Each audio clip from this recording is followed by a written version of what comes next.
Everyone knew the plan. Dashiell would apply for a scholarship, borrow money from the bank, and get his degree. That would be when Juby started kindergarten and summer work during the school day, hopefully in the neighborhood. Later on, when Dash was a full-time librarian, she'd go to a college or university too, maybe to get a guidance counselor's degree. She liked the idea of helping teens who weren't getting much advice or support. And one day the Pearls would have their home, and everyone would head home after a long day to a place that would be theirs forever. Early loved the slow way Dash said head home, as if those two words felt good to say.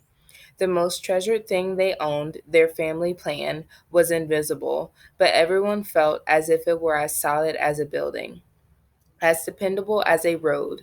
It was there and theirs, and that was all there was to it. It was Dash Summer Early Juvie. Click.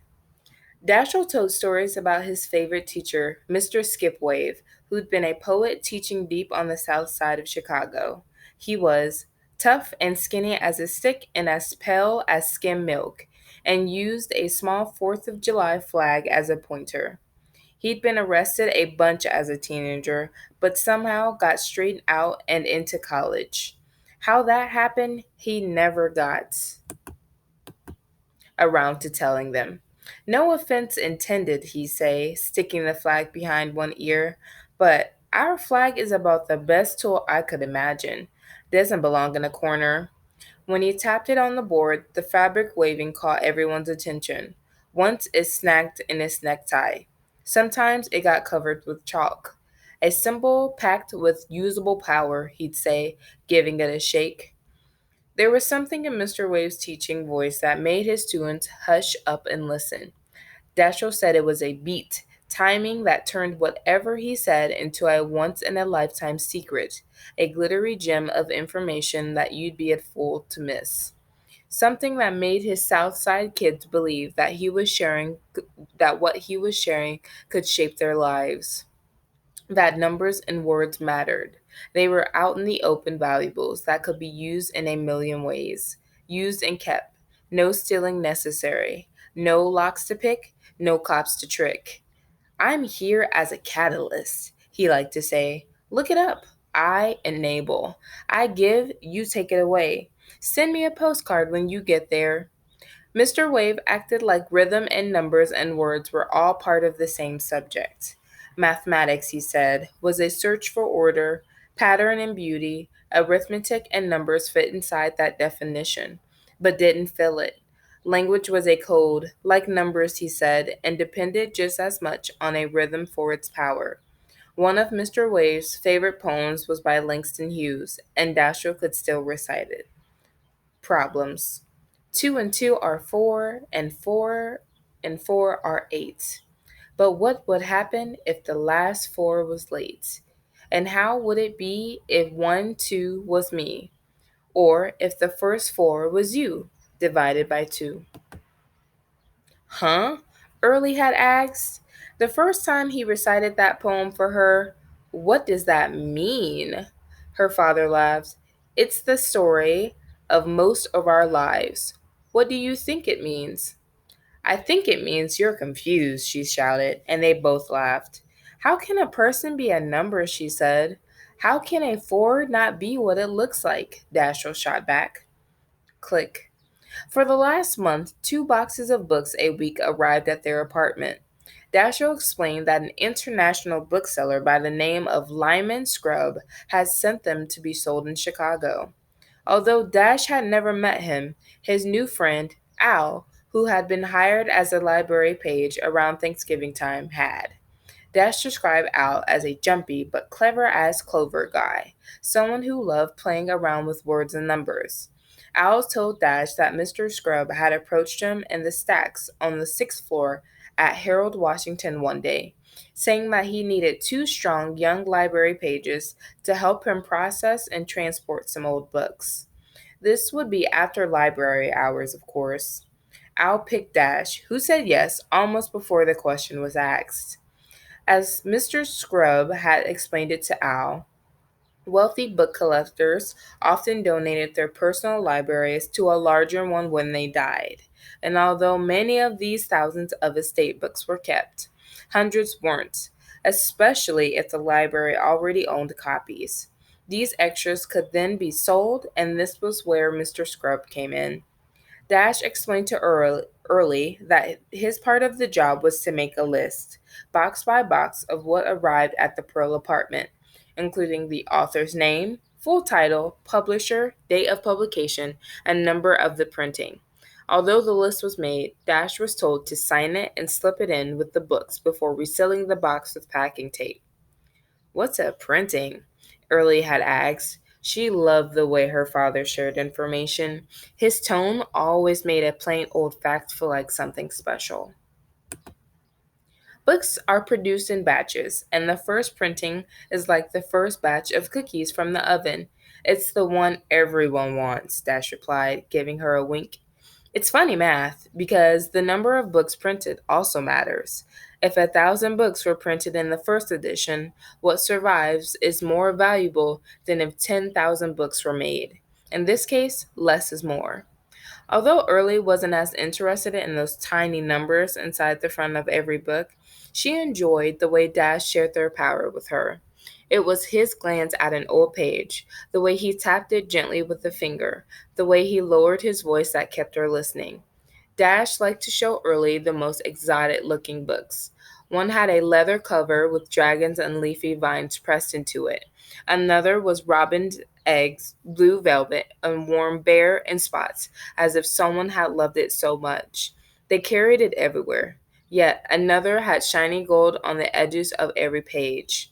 Only once he kept an old book for the Pearl family, estimating a generous value and carefully subtracting its price from what he was paid.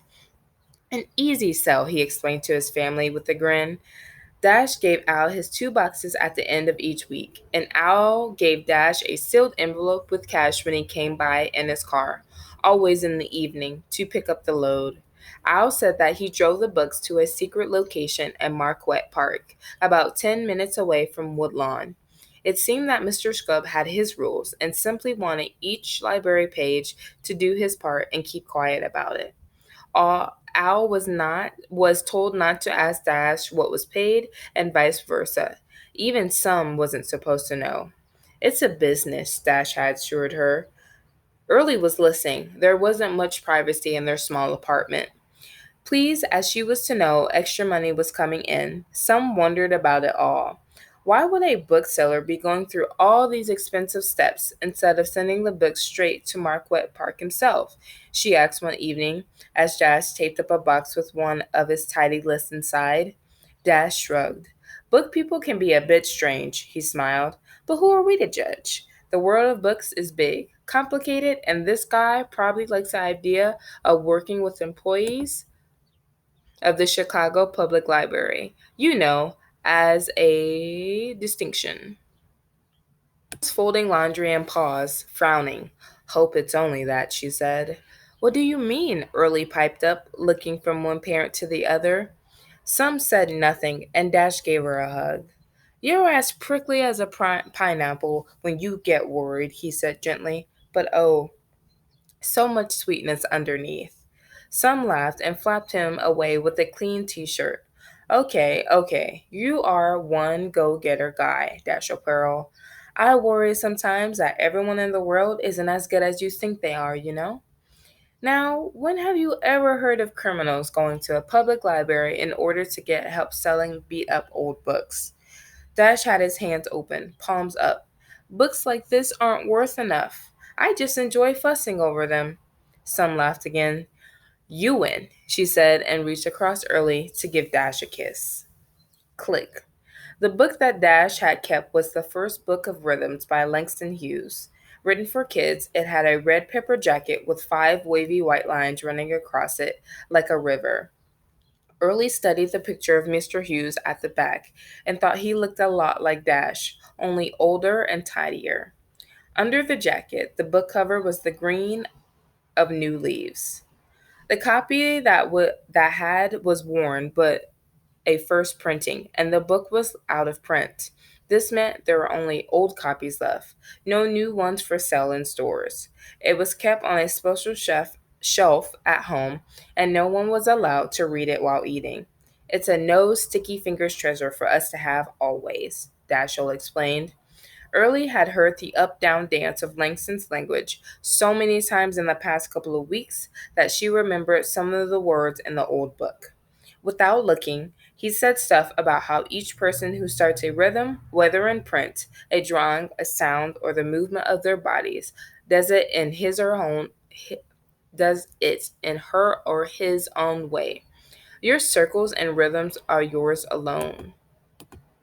Langston Hughes had written. Early had liked that. Yours alone. Circles. Rhythms. Langston, Early realized when she thought about it, was an honorary Pearl. Dash Summer Early Juby had clearly adopted him. What happened at 4:44 on the grim January day was wrong. Wrong was the perfect sound for what that word meant. It was heavy, achingly slow, clearly impossible to erase. Wrong. The word had a cold northern root as old as the Vikings.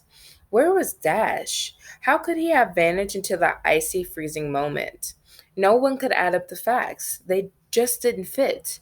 And Dash had been thinking about adding times of day to find a pattern or a rhythm. He once told Early that a pattern was something that repeated, but a rhythm had time inside it and wasn't always predictable. Here was the last entry in her father's notebook. They found the one found under a car. 111. 1 plus 1 plus 1 equals 3. 222. 2 plus 2 plus 2 equals 6. 333. 3 plus 3 plus 3 equals 9. 444. 4 plus 4 plus 4 equals 12. If 444 equals 12, what if 1 plus 2 equals 3? If 555 equals 15 and 1 plus 5 equals 6, does that mean it's all a circle, a rolling rhythm of 369 when you repeat one digit in telling time, or just a beat of threes? Must research number rhythms. Looking through it, the policeman had shrugged and given the notebook back to Summer. Some had tucked it into her underwear, next to her heart, and that was where it stayed. Whenever Early asked to see it, her mother handed it over, but later slipped it back in place, as if that might help to protect Dash. Early opened the notebook now for what felt like the hundredth time in the past few days.